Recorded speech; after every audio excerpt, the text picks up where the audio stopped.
Okay, I want to start by letting you know I set up some image planes here, and we're going to get into Nurbs today. So these surface planes are, go ahead and click this and zoom in to let you see what exactly I set up. I set up a front view and a side view. So, and ideally what I would do is make sure that I had the same point or the same plane in common with the 0 coordinate here. And you can see I centered it on the 0, 0, 0, but all that's doing is centering my plane on the 0, 0, 0 axis. What you need to do is, let's Alt W, Alt W, and find something that is in common on both sides, which would indicate that we've got it centered. And also, I've got to say, I'm eyeballing a lot of this, so I'm going to make some adjustments along the way, and it would be similar to as if you were designing something. You know, say this is something that we found on the internet, which I did, and maybe we go, well, you know, I like most of it, but if I altered this, that, and the other about it, then it becomes a whole new design. It becomes my design at that point. So, and I don't really know the given scale. So, but I know that that should look like a circle, and it didn't. So let's go ahead and go. That's pretty close. I'm just, like I said, I'm just eyeballing it. It's not that critical at this point to be all that concerned with scale. As you move along and you get it the way you want it, then you can start worrying about, hey, maybe it's too big, it would look better, smaller, you know, things of that nature. But right now we're just trying to get something down on paper that would be a good starting point for a design. And I'm going to center it, you know, pretty close to best I can. Again, just an eyeball. And then I'm going to Alt W and do the same with this. Okay, you can see that I'm off from side to side because I'm not really centered on that. And you might want to look for something like a circle or something, and if it looks a little wide, then maybe you need to reduce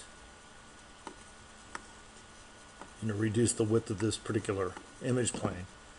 Since I didn't know, I had no proportions, or I mean, I guess they're throwing some dimensions out here, but I'm not really all that concerned with their dimensions because I'm going to end up with my own design anyway.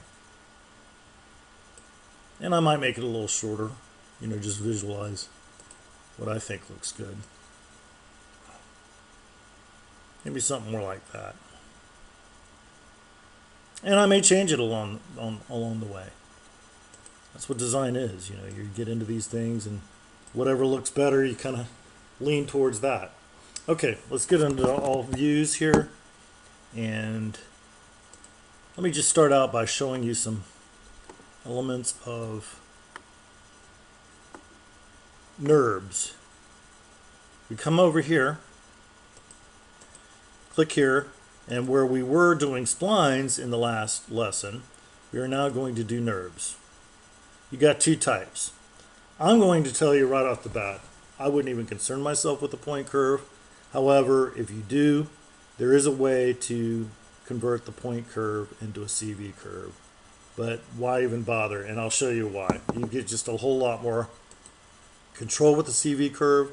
If you choose a point and try to edit it with the point curve, it will alter the whole, potentially the whole shape. With the CV curve, you can control the control points and how much it actually influences when you start to reshape things. And I'm going to go ahead close here and just show you what I mean here. And then right click out. All right. Then you go over here and you can see that this will drop out, and you can go to curve CV and you get these back, these little control points back, and click on those and alter them. And as you can see, it may be altering it a bit over the next segment. but nowhere near like that point curve does, because that point curve will do it all the way around the shape. And you get a little bit, as you can see, a little bit more control. I'm not going to even do a comparison. I'm just going to suggest that right now you can do that on your own. If you really are that curious about it, I would just say, you know, there's no, just stick with the one you have more control over. And I guess I can show you real quick, if you do happen to end up in the wrong, what I consider the wrong NURB, which would be this point curve. Let's go ahead and create something and I'll just show you. Okay, there's your, and we'll go over here to modify, open that up, go down to the points, and we can of course select a point just like you would, you know, in your splines. And as you can see, it's really just, it's deforming all the way around that NURB. I mean, it's, not only am I moving this, but it's influencing that segment and this segment and that segment. And there's just no control. Okay, and then you might get into this and go, wow, well, I accidentally got into that, I need out. So you click on curve over here, select it, scroll down, convert curve. And then when it gives you the opportunity to change the control points here. You can have as many or as few as you want. And that's about all you need to know about that, I think. Okay, I'm going to go ahead and delete these. And I'm going to show you what you'll probably be doing most. And it won't be, here, I got to get out of this. It probably won't be doing the CV curve or the point curve, but what it will probably be is going here to a shape. Let's just pick a sphere.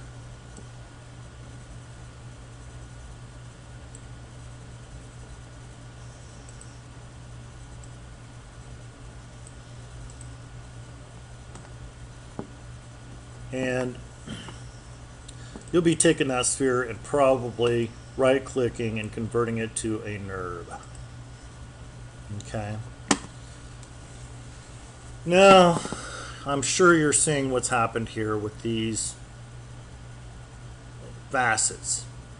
What happens in a NURB is it makes the smaller segments here to accommodate the area that has the most curve, and the bigger segments from here to here are faces. When you quick render it, you'll notice, and I'm just going to have you look at that and how bumpy that looks, but let's quick render it, it doesn't look anywhere near as bad, and that is because the way Studio Max renders is it converts it into polygons, and so that does a lot in the way of smoothing it out. However, you will see some small faceting going on here, and we'll deal with that later.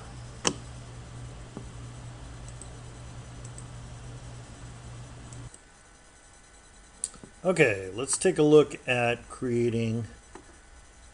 working on this and creating something from a shape. In this particular case, we're going to go with a spline, and we're going to go with a circle, because I don't like this square base. That square base has been around, what, since Benjamin Franklin or probably before. So what I'm going to do is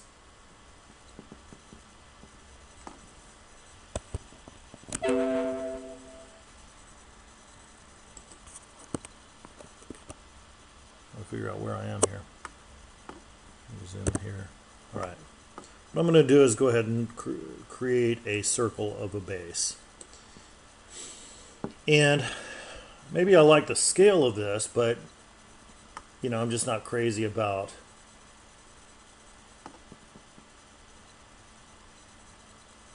the fact that it's square.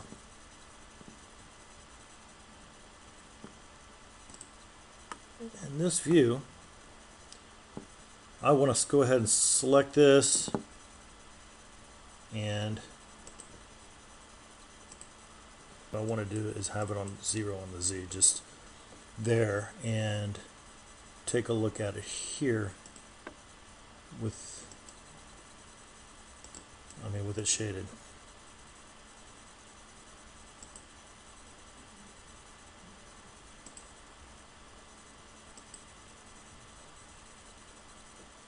Or with the bounding box, rather. So that then when I pick this item, I can actually see where I am.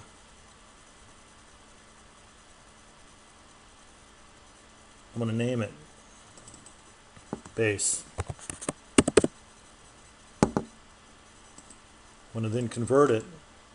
I'm going to convert to a Nurb.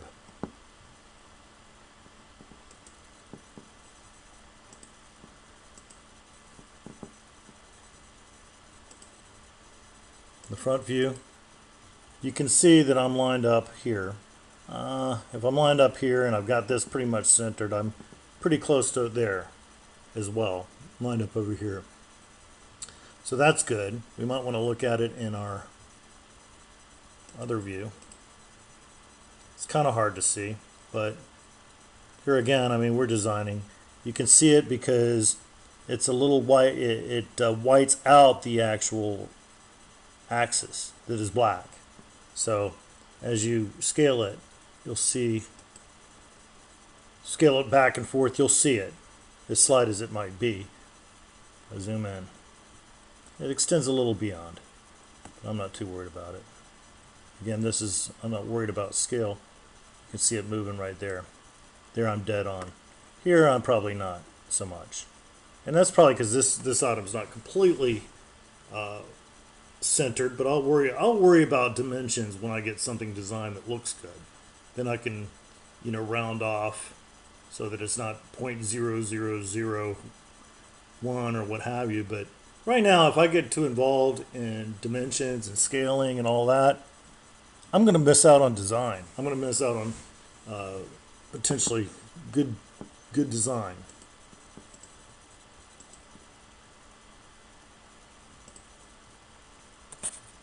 Hold my shift key, go to here to the curve, hold my shift key down and move that up. We want an independent copy.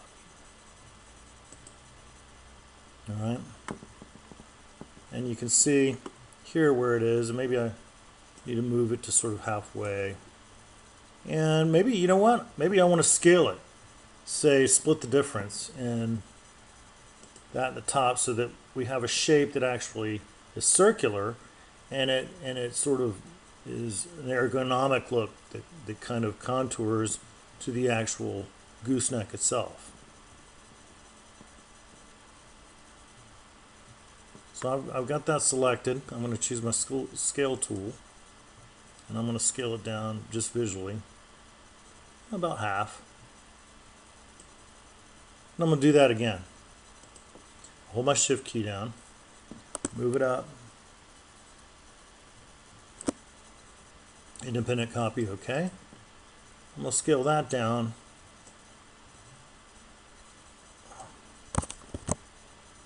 by choosing my scale it down a little bit more. I'll do it one more time. Choose my move tool. Hold my shift key, pull that up. Independent copy. I'm going to scale it. Now we're getting down close to where the actual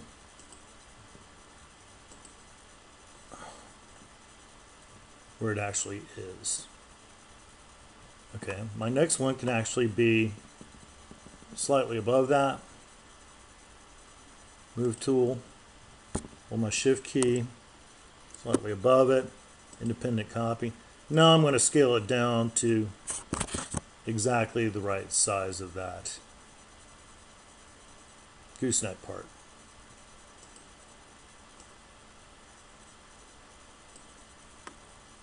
Now I can just have fun, and I don't have to, and I try to limit the number here again of the, you don't have to have a lot of these, just limit the number. But I am going to want more where it actually starts to make curves and stuff. so that it makes that curve more smoothly. We'll probably have to start using that view, which would be here.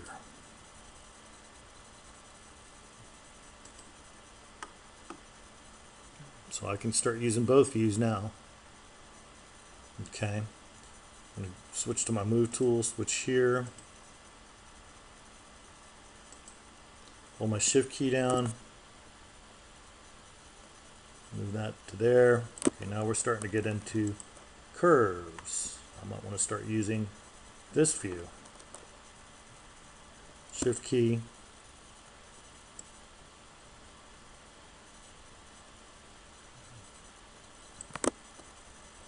Okay. Shift key. Okay. Shift key. Okay. And again, I mean, this isn't to any sort of engineering tolerances. I mean, what we're effectively doing is just trying to emulate this curve here.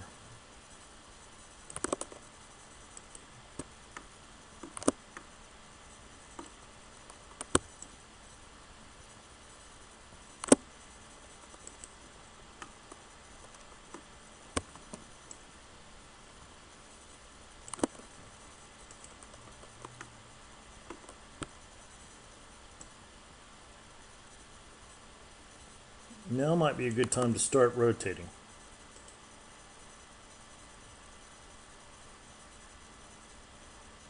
But I'm going to select them all first.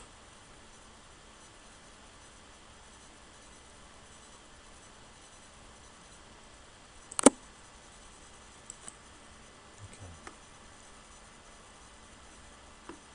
I'm going to rotate.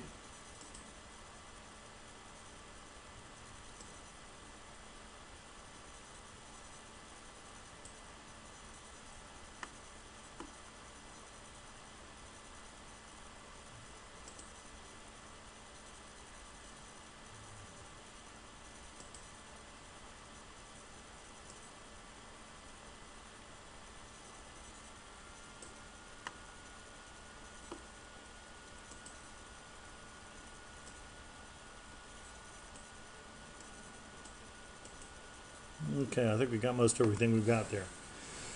Now, I might just switch over into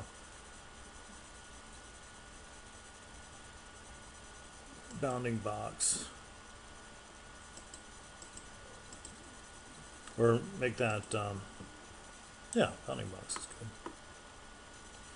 Just to see what I've got here. And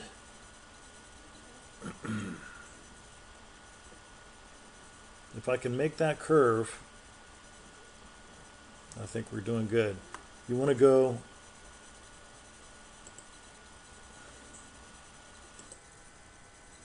all right, next we're going to have to join all of these together to sort of create a smooth transition, you know, along the base to the actual adjustable gooseneck part of the lamp.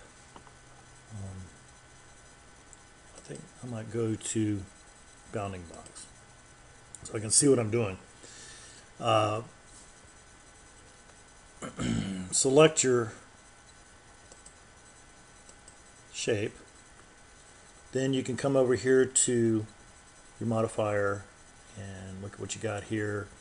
You have options. Now if I were to push this in, you'd have to scroll down, but pulling it out gives it to you over here. Create curves. Create surfaces.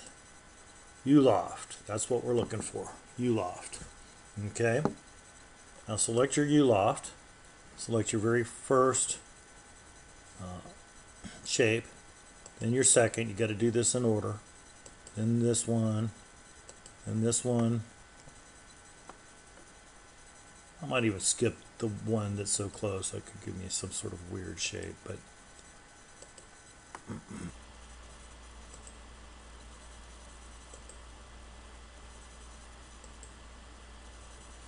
okay.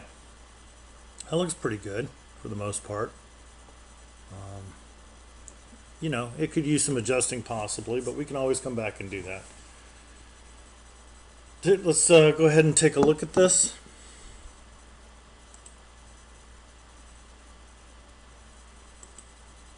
Shaded view. I've got it on transparent. You can see I'm pretty close to the actual shape. Pretty close. Close enough for what my objectives are. I went to Object Properties, right-clicked, and see-through. Take that off. And we ought to be able to see what we've got. That's not bad. It's pretty good. There might need to be some adjusting, but for the most part I think that's pretty good.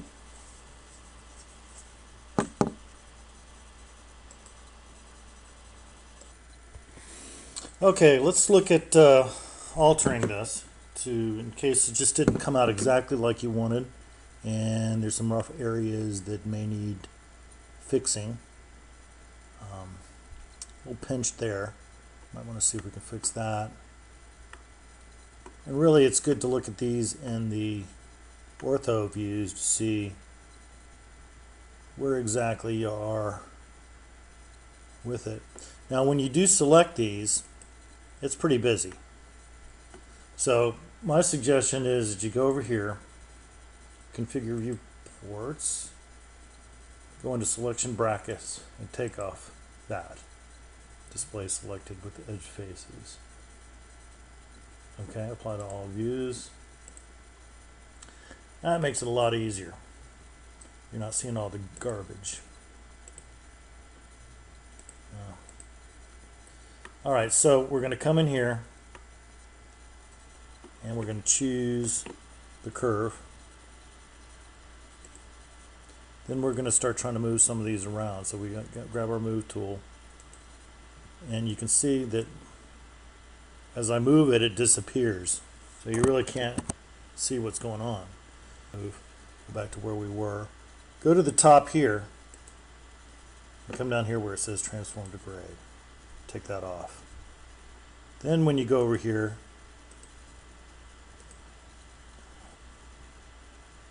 go down here, and you try to move things around. It doesn't quite, it takes a little longer for it to happen, but it doesn't really jam you up like it did before. I'm going to undo this.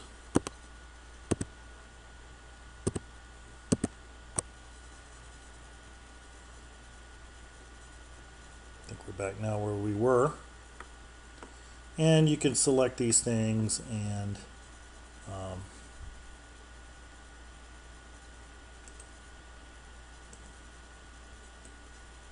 you could even say scale it.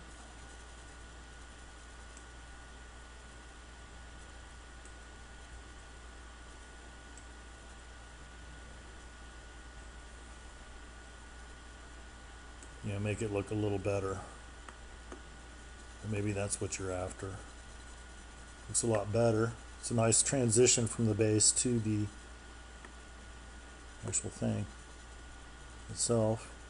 You can actually choose this and move it.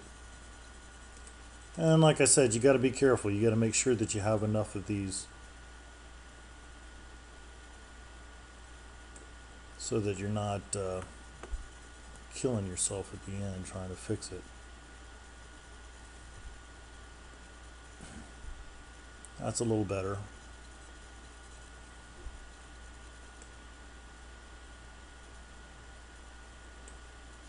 Okay, that looks a little better. But anyway, you can come back in and just go down to this curve level and then start modifying and moving these around.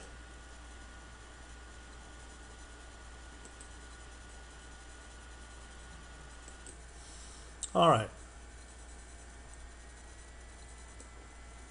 Real quickly, I'm going to create the light part of the lamp, and I'm going to just do that very simply with a smooth shape, which we can actually use, let's see, let's go back to these, and a tube or even a cylinder. And I'm going to go ahead and make it roughly the same size as the other, because you know the scale should work pretty good. Well, I'm going to go ahead and click it, and we can adjust the length of it later when I get into another view. But let me go ahead and move it into place.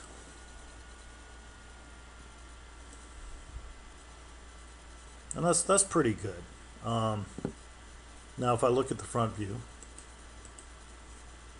Alt W Z, I'm starting to see that, you know, I could actually go that wide or wider, you know, depending on what actually it is that I want to do with this shape. So I select the shape, go into the modify, and I can go ahead and modify that here, move it.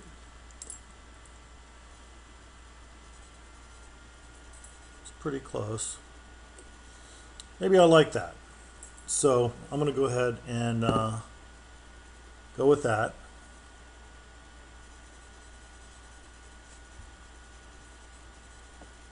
I can then convert that to an editable poly. Convert to an editable. Okay, that's not so bad. And I'm going to take Alt W. And that's not too bad. I've got closed ends. I've got the open. If I rotate, I'll show you what I've got.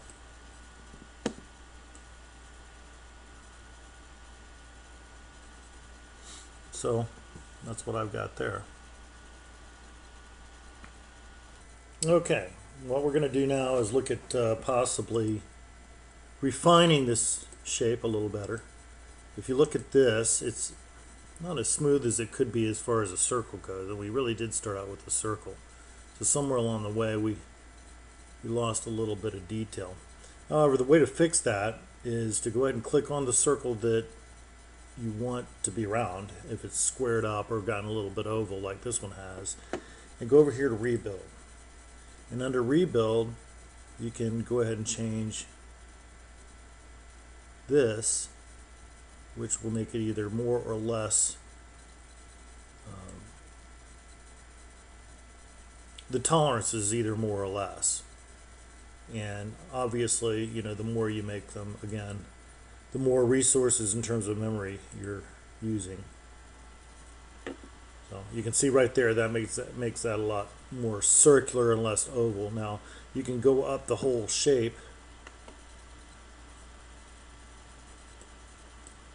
I think I'm probably going to just do it to the base because that's what I'm most concerned about.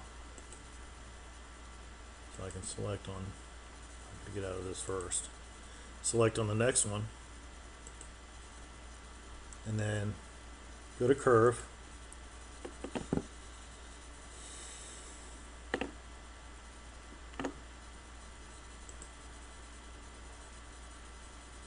You can turn that up to 16 or so.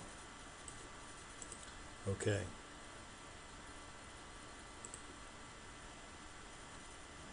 So, you know, we're getting a little rounder and rounder each time maybe that was, okay.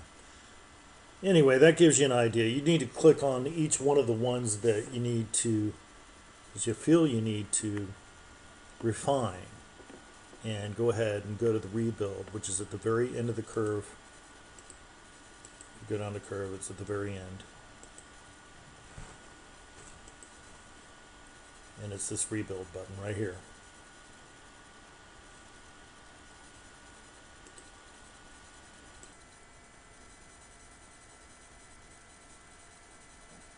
Okay, here we're going to look at another aspect of this program. And as you'll remember, when I selected each one of these circles that I created in order to form this stand, I selected from bottom up. If I'd have selected from top, it would have probably been better, but I did this to sort of prove a point. If you get into a situation like that and you click your render tool, you can see that we're looking at the inside. Had I done it from top to bottom, we would actually be looking at it correctly. We would be looking at the outside of it. But there's a workaround for that. And what that is that select your object, select surface under the Nurbs surface, click the object that you want to fix there, and there should be a flip normals right here. Flip normals, okay? And that does its deal. We can click that. Let's render that again real quick, like, to see what we have. And that's more like it. That's more like what we're looking at. Okay. Speaking of rendering, let's go over here and look at go to the top level here of your object, and if you go to surface approximation, you'll see that there's two categories here, viewports and rendering. Okay. The viewport setting actually deals with what you're seeing right now. And I mean, the only reason I would be concerned about viewports is because the rendering setting is how it renders. Okay. Well, when you set it in here, you're not going to know how it renders until you render it. So ideally, you can have your settings set here to refine the rendering of this object, and I'll show you how to do that. Go ahead and click your viewport at the top level. Surface approximation, regular and parametric.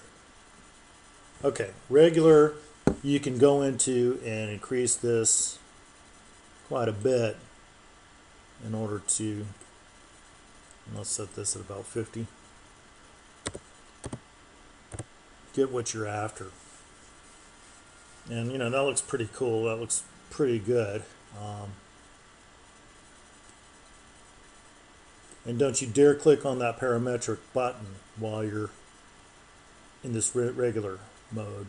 But you can adjust it till you can start to see it deform, and then sort of, and this way at least, in this mode, you're not eating quite as many resources as you would be in the parametric mode to view this.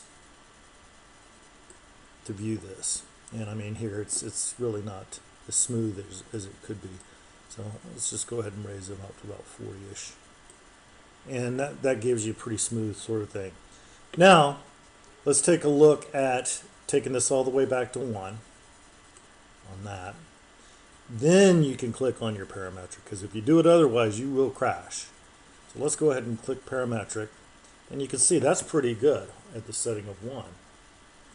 So, you know, if you look at all your settings here, that's 1, 1 in parametric. That is using a lot of polygons. So, you know, if you're trying to save on polygons, you'll want to use regular. But, and you'll just, you know, visually see how many polygons that takes versus if I set this, say, to 30 and 30. Not so many, not quite so many. So, and you can tell by just looking at it.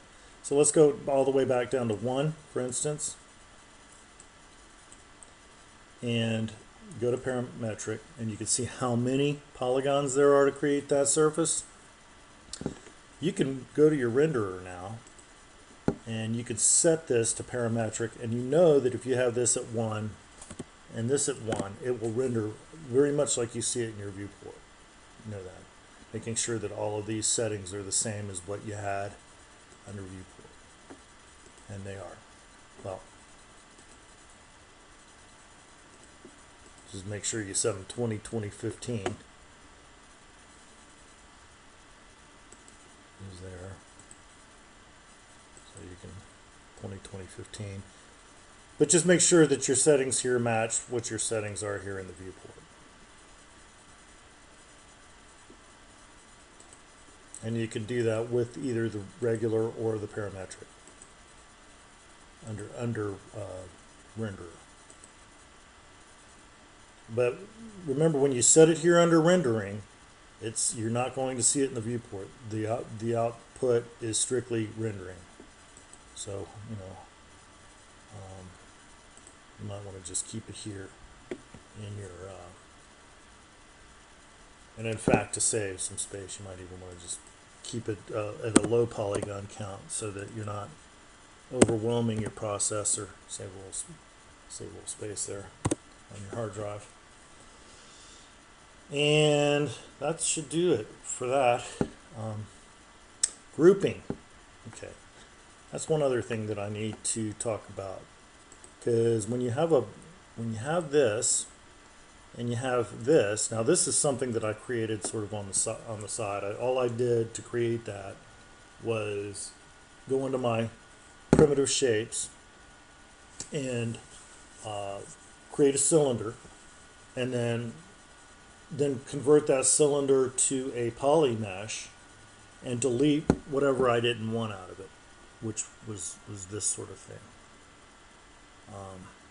In order to create thickness, I just selected the borders and extruded, and then I selected, I think, these surfaces here, these polygons here and here, and on the other side, and extruded that out a little bit in order to create a thick, something that gave it some thickness so that we weren't dealing with just a sharp edge there. Okay. That said, and I'm trying to reach a point here, this was created differently than this. This was created with Nurbs. This is created with an object turned to an editable polygon. It's hard to attach two dissimilar objects, in fact, impossible. So what you may find that you're going to have to do if you want to create one object out of the two of these is Control select both of them, go up to Group, and group them, and name it, and use the term group in there so that you know when you start seeing it in a list of all the things that the objects that you have, it has the word group attached to it. And we might just call this lamp, table lamp, or whatever you want to call it. That said, now that you've got this, you select it and it selects as a group. And you have all of these different things that you can look at doing. Ungrouping, you can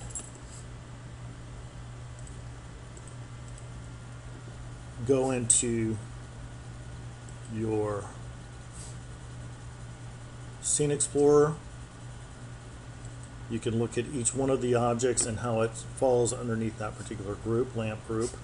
I can close that or open it. You can see all the objects that are represented underneath that. And